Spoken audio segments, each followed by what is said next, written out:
Bon, les amis, entrée affective. Tu t'assois comme il faut. On est dans la bonne entrée, là. Ah!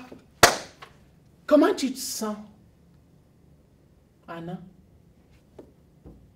Comment tu te sens? Malade ou quelque chose? Non, je veux savoir comment tu te sentais ce matin quand tu es arrivé. Bien. Ok.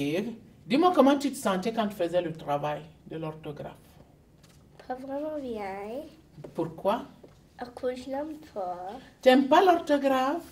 Pourquoi tu n'aimes pas l'orthographe? Je n'aime pas à cause il y a beaucoup de mots. Tu n'aimes pas ça parce qu'il y a beaucoup de mots. Mais Puis Joseph, comment tu te sens, toi? Bien. Bien? Comment tu te sentais ce matin? Bien. Bien. Quand tu vas étudier tes mots à la maison, là, comment est-ce que tu aimerais te sentir, Anna? Bien. Pas bien.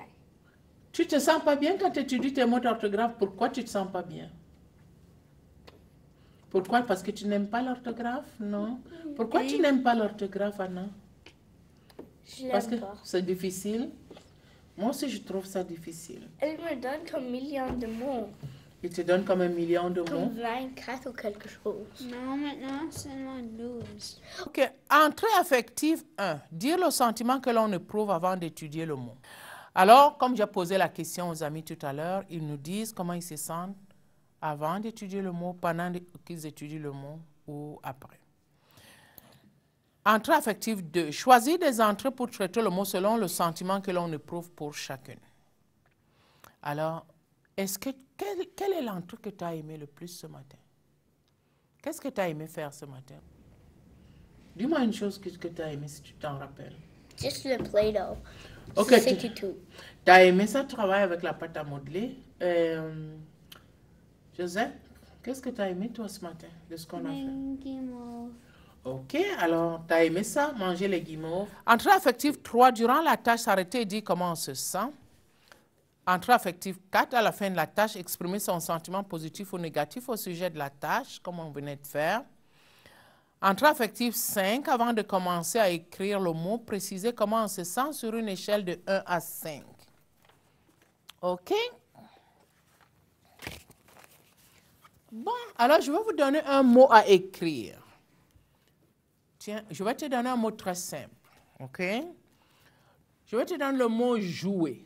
Avant de l'écrire, dis-moi comment tu te sens. OK, on y va. OK. Tu vas écrire le mot jouer, Anna. Comment tu te sens avant de l'écrire? Tu te sens Je bien? sens comme je veux jouer. Tu te sens comme si tu veux jouer. Alors, on va écrire ça. Mais c'est bien Maintenant. ça? C'est bien? OK, écris le mot jouer. Joseph, toi, tu vas écrire le mot sauter. Comment tu te sens? Quand je vais sauter, OK, alors écris ton mot.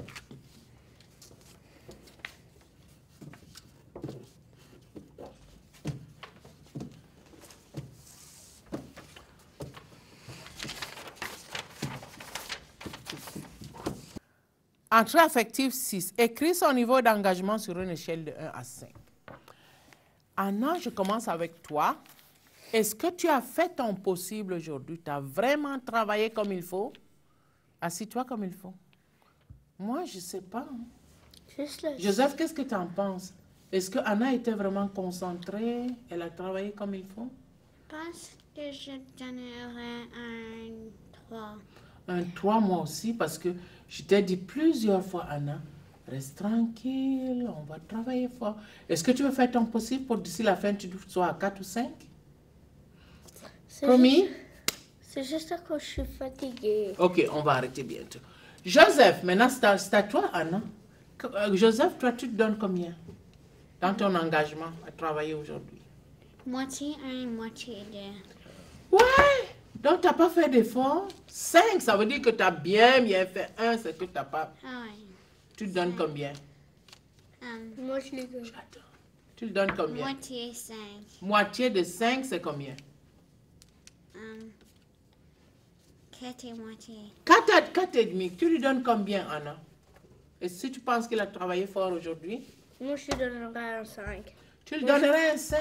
Pourquoi tu lui donnes un 5? Parce que toi aussi, tu as vu qu'il travaillait fort aujourd'hui. Hein? Moi, je suis juste fatiguée, ça c'est tout. Il donnait son maximum, puis tout ça. Mais est-ce que la prochaine fois, tu pourras mieux faire? Parce qu'Anna, je pense que durant l'été, je ne sais pas encore, on va faire un autre travail comme celui-ci, mais ça va être long, comme ça va être de peut-être 2 mois, 3 mois. On va se rencontrer peut-être chaque 2 jours pour faire 2-3 heures avec des gens peut-être qui viennent de je ne sais pas où. On va faire ça. C'est pour ça qu'on va faire un exemple pour voir comment ça donne. Mais je vais vous garder pour travailler avec moi. Est-ce qu'on est fini? Ok.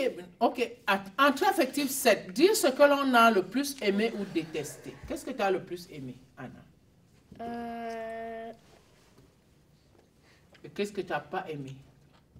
Non, quand tu montes ça, c'est quoi? Qu'est-ce que tu as le plus aimé? Sauter sur le sol? Qu'est-ce que tu n'as pas aimé?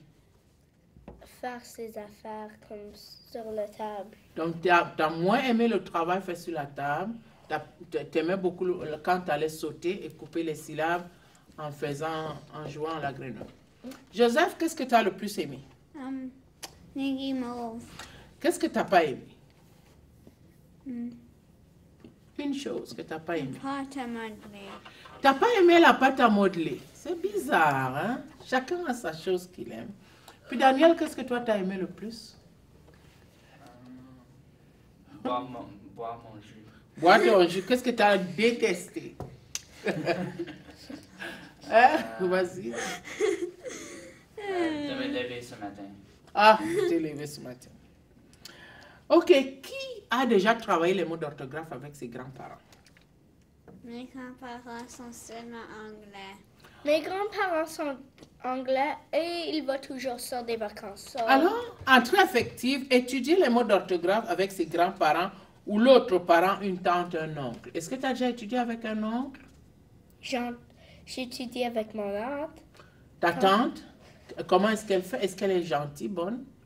T'aimes ça étudier avec elle? Non? Toi, est-ce que tu as déjà étudié avec un oncle, une tante? Il vit trop loin, faut que je vais pas là pour faire mes devoirs comme là. Ah, ok. Il vit trop loin. Alors,